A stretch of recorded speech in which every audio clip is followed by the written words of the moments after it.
Hi there, this is Brodrick for UncommonWisdomDaily.com. The stock market recently hit new highs for 2009. Separately, we've heard that home sales have bottomed, and that the Cash for Clunkers program jump-started manufacturing, and the White House has cut its deficit estimate for 2009. So is the crisis over? Well, most of these things are only partly true. Home sales may have hit a bottom, but prices haven't. Cash for Clunkers was a success, but it probably borrowed sales from the future. And the White House isn't fooling anybody with its deficit figures. Do you want to see what the deficit really looks like? Look at this chart.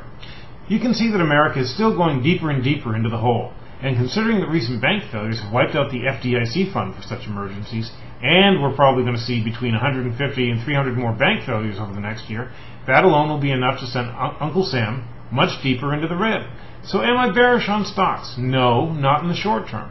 I believe that what this chart shows us is that the government is working very hard to reinflate asset prices, including stocks, including commodities, including houses. This is setting up the greatest reinflation event in history.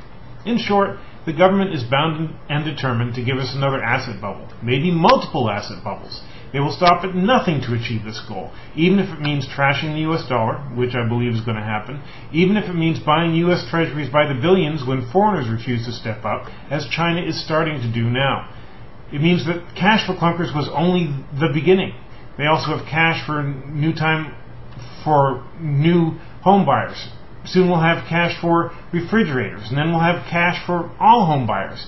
We'll have cash for just about anything at all, just to reinflate and keep the Ponzi economy going.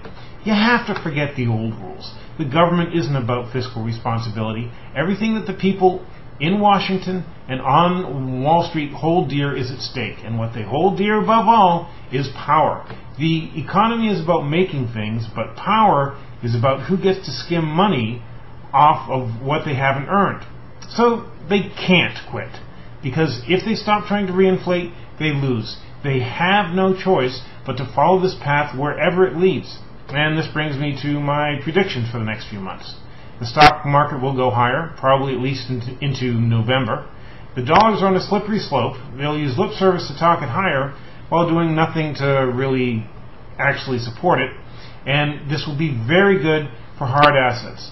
I'm talking gold, silver, oil, any of the natural resources really.